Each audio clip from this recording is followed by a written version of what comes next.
فکر کن یه روز که داری برمیگردی خونه بدون هیچ دلیلی تو خیابون میدزدنت، میبرنت توی یه اتاق 15-20 متری. یه روز، 2 روز، 3 روز، 1 سال، 2 سال، 3 سال، نه 15 سال توی این اتاق زندانی شدی. یه گازی از زیر در میاد، بیهوش میشی. بهوش که میای میبینی موهاتو واسط کوتاه کردن، ناخوناتو گرفتن و هر روزم دقیقاً توی همون ساعت واسط صبحونه و ناهار و شامتو واسط آوردن.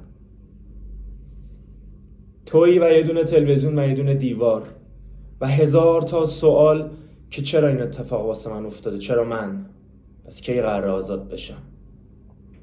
زندانی که هیچ دلیلی واسه زندانی شدنش نداره و هیچ تایمی و یا هیچ زمانی بهش ندادن که آزاد بشه.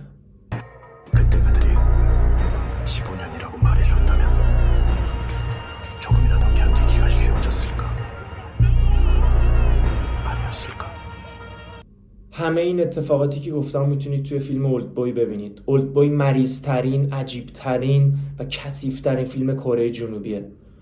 من همیشه میگم قبل دیدن اولدبوی و بعد دیدن اولدبوی شخصیتتون کامل میتونه عوض بشه.